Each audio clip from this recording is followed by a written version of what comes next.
next film is The Quiet Ones, and Nigel, you're going to see that? The Quiet Ones. Well, Hammer are trying to make a comeback, of course, and that people will have seen The Woman in Black. The Quiet Ones is not of that order, it must be said. Jared Harris is a professor in Cambridge, and he has formulated this theory that that there is no such thing as a supernatural, or even if there is this thing, this entity that is within them, you can use, in a way, traditional psychoanalytical skills to draw them out. And there's a girl, a very troubled girl, who he's discovered, and he's taken her on. She's become a kind of a guinea pig.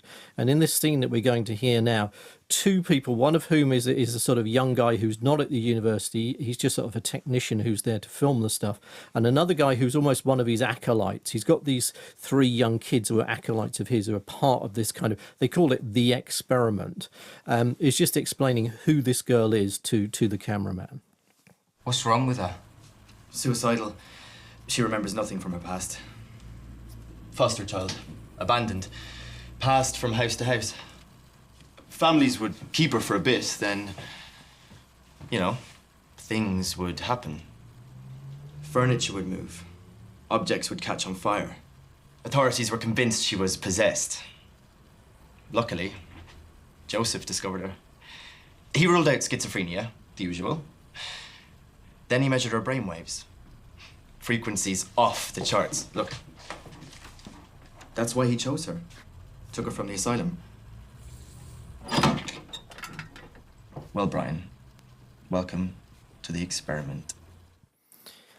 It's a very, very odd film, this. It feels like it's been around for a while. There's a credit saying that it's based on a screenplay by somebody called Mr. DeVille. And you think to yourself, well, hang on a minute. So how long has this screenplay been around? How much work did they do on it? It all feels a little bit inspired by true events, it says. Yes, it does. Yes. Really? Yeah, really? It does at the beginning. I know, it's in it, but I don't believe. I don't. Everyone in the cinema tittered, and they always do now when that line comes up, because you know it's not true. Don't you? I have to say, I really liked it. I mean, it's far too long. It's far too long. Yeah. And one of the things about doing the show that I really love is I know nothing about the films I'm going to see, of course, because by default there are no reviews for them. So I said that.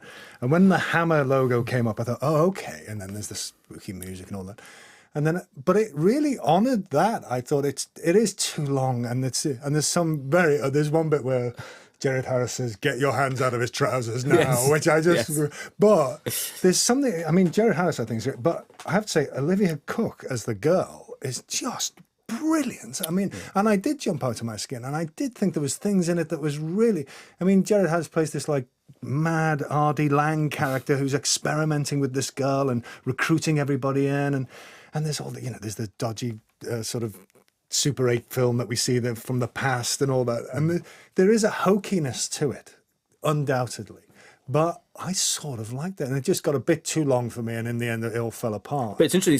It's only 94 minutes, David. Right. So I mean, the fact that you felt it was that, and it does then. get, because I felt that. I thought it halfway through. It spreads its story. It's so repetitive in the middle section. It really sounds, because once you've got the setup of these scientists, these people trying to experiment on this poor girl, and you're right, Olivia Cooke is a revelation. She's brilliant. What they put her through in this film, poor. I mean, I've just felt sorry for her. Yeah. But so they're conducting these, and it's clearly going too far. They're practically torturing her. No one's really putting it, and that goes on and on and on. And I felt there were at least 2 or 3 of those scenes where they're just doing stuff trying to get this poltergeist thing, whatever it is, to come out.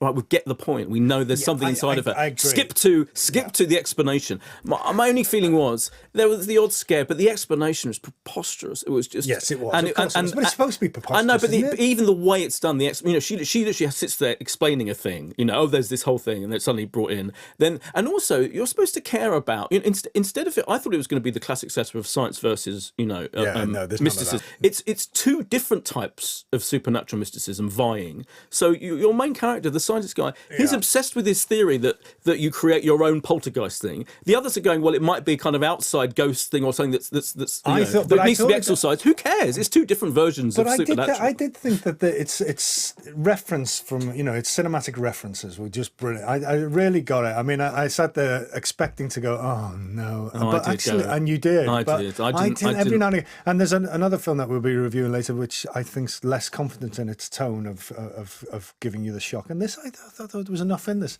Anyway, that's me. 1 to me and 2 to negative over there.